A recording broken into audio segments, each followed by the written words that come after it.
Today I present you a very old but favored recipe for the winter. This is our all-in-one dish, comfort food, delicious, filling all at the same time. So let me take you through the ingredients now. I have 1 kg of meat here, some tomatoes, 3 diced, onions 2 diced, mint 2 sprigs, coriander a bunch chopped, ginger an inch long chopped, garlic a head, pepper pods a tablespoon, turmeric powder a teaspoon, salt as required, and water for the soup, which we would make the gravy with. I'm adding the ingredients one by one into the pressure cooker. Now I've chosen beef this time. You could also use mutton or chicken to make this recipe. Better to avoid pork or fish related items, as pork would make it very oily and fish would be very soft for this dish.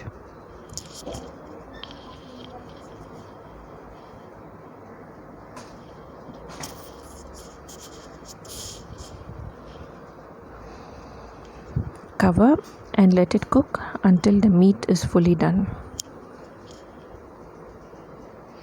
Now I have chosen some vegetables over here. I have some radish, carrot, ladyfingers, and cabbage. You could choose any vegetable of your choice. Clean them, dice them into bite-sized pieces.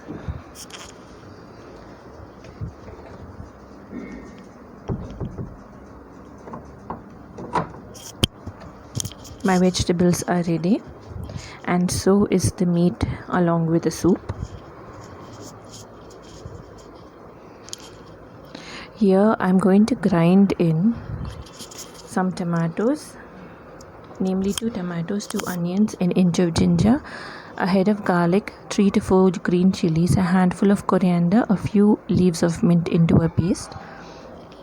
In a big vessel, I've poured in some oil, added in some spices, whole spices, and onions to avoid the spices from getting burnt. I choose to cook up the ladyfingers in hot oil before the other vegetables.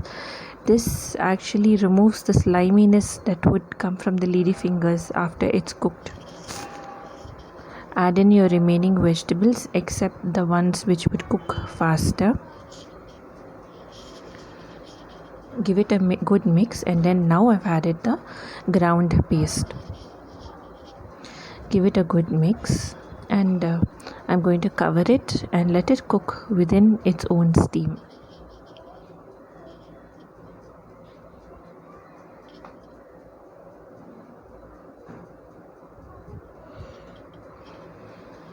Cook for 5 minutes. Now I've added in the meat from the soup, giving it a good mix.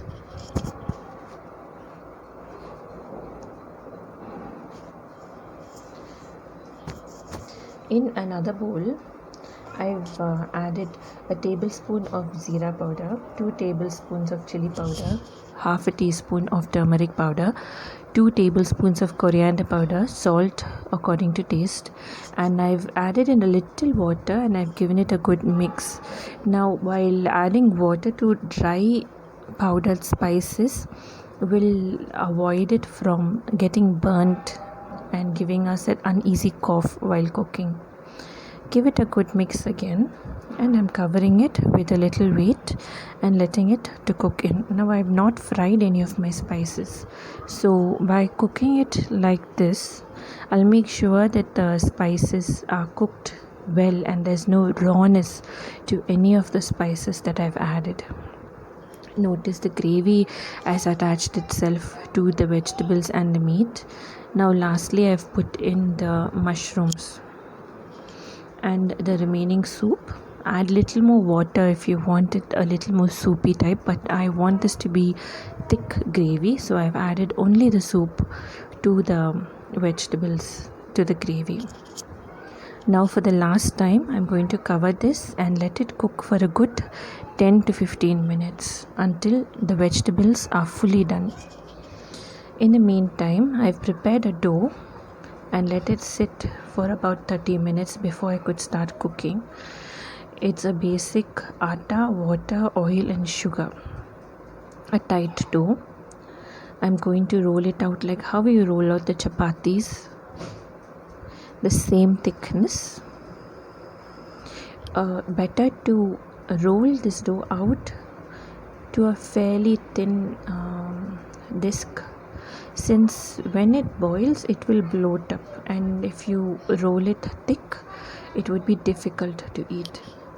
Now in the olden days, my parents and grandparents used to make this dough out of Maida. You could use Maida if you wish to, but I've used atta over here. I'm cutting this into diamond shapes. You could cut it into thin long strips as well. It would look like noodles and it would be fun for the children to have. I've done the same with the remaining dough now. Take it carefully out, and when the gravy is cooked well, when the vegetables are cooked well, you see it would be into a rumbling row. So throw in this dough pieces one at a time separately. Don't clump it together, don't dump it into the gravy, since it would form a big lump and it would not cook evenly and it will not be nice. See, after 10-15 minutes this dough is cooked well, it's come up and the gravy is done. Serve this nice and hot for dinner.